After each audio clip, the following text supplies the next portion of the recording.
कसदेही विकासखंड में collector doctor Saurabh Sanjay Sonawade का सख्त प्रशासनिक रवैया देखने को मिला। बुधवार को उन्होंने ग्राम रामघाटी सहित विभिन्न गांवों का दौरा कर विकास कार्यों और शासकीय योजनाओं की जमीनी हकीकत का जायजा किया। प्राथमिक शाला हनुमान ढाना रामघाटी के निरीक्षण के दौरान स्कूल में पेयजल, शौचालय, बिजली और फर्नीचर जैसी मूलभूत सुविधाओं का अभाव पाए जाने पर कलेक्टर ने कड़ी नाराजगी जताई। उन्होंने बीआरसी और डीपीसी को कारण बताओ नोटिस जारी करने के निर्देश दिए। साथ ही पंचायत के माध्यम से विद्यालय तक पहुंच मार्ग का समतलीकरण कराने के भी निर्देश दिए। इसके बाद आयुष्मान आरोग्य मंदिर उप स्वास्थ्य केंद्र के निरीक्षण में बिजली व्यवस्था नहीं मिलने और ओपीडी रजिस्टर का सही संधारण नहीं पाए जाने पर मुख्य चिकित्सा एवं स्वास्थ्य अधिकारी को भी कारण बताओ नोटिस जारी करने के निर्देश दिए।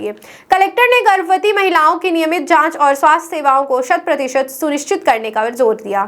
वहीं शासकीय उचित मूल्य दुकान का निरीक्षण कर राशन वितरण व्यवस्था की जानकारी ली गई।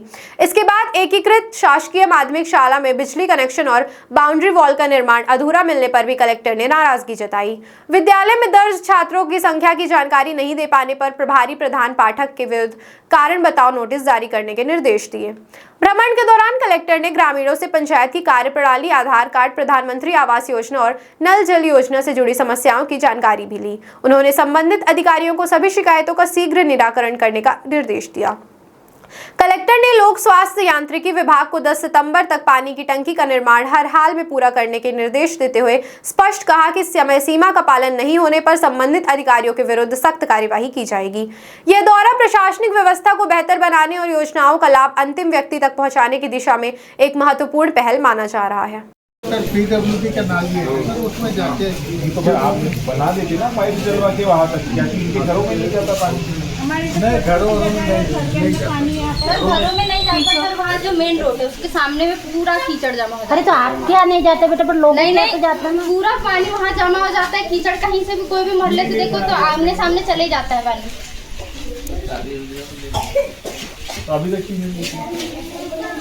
लोग आते कई बार रात में सब ताला बंद रहता है, यहाँ कोई है नहीं सर। स्टाफ भी यहाँ बराबर जो है, यहाँ पे वास्तविक मिस्त्री में जो स्टाफ है वो भी नहीं रहता सर। इसमें डॉक्टर्स की कमी की एक बात आई है सामने, उसकी व्यवस्था करने का प्रयास करेंगे। और जो स्टाफ नर्स है, फार्मासिस्ट ये नहीं है, तो इनको भी हम निर्देशित करेंगे। जो स्टाफ है वो तो अनिवार्यता उपस्थित रहेंगे। इस तरह पे लापरवाही नहीं होगी कि स्टाफ है और नहीं उपस्थित। गौमल है उसमें सर, लोग किसानी और मजदूरी के सिवा दूसरा कोई उनका वो आता नहीं है सर।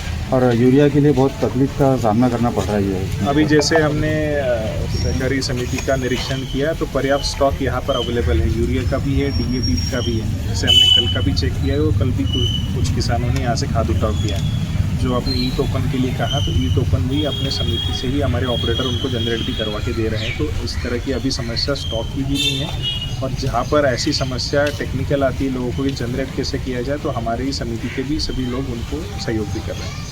नहीं सर, उसमें क्या हो रहा है, यूरिया का जितना उठाव होना चाहिए था सर, आज आप समिति में यूरिया बहुत मात्रा में, लेकिन किसानों तक नहीं ले पा रहे। उसमें तो कुछ नकदी कुछ ऐसी सुविधा बन जाए। कई किसान सर इसमें ऐसे है कि नहीं ले पा रहे टोकन में सर, उनसे नहीं हो पा रहा। कई पढ़े लिखे नहीं है, उसमें बहुत सारी समस्या आ रही है। उसके लिए कुछ सर एग्रीकल्चर से और बाकी जो हमारे कोऑपरेटिव्स है वहाँ से हमने अभियान भी चलाया था। स्पेशली हमारे जो 1 ग्राम है वहाँ पर भी जो किसान जनरेट नहीं कर पा रहे थे, उनको हमने बसेस से ले जाकर जनरेट करवाए हैं। ऐसे बहुत सारे लोगों को प्रशासन ने ही उनकी मदद करवा के ई टोकन भी जनरेट करवा के दिया। ऐसे भी अगर कोई स्पेसिफिक आपके संज्ञान में हो कि इतने किसान हमारे हैं जिनको ये प्रॉब्लम आ रही है, तो उनको भी हम निराकरण करें।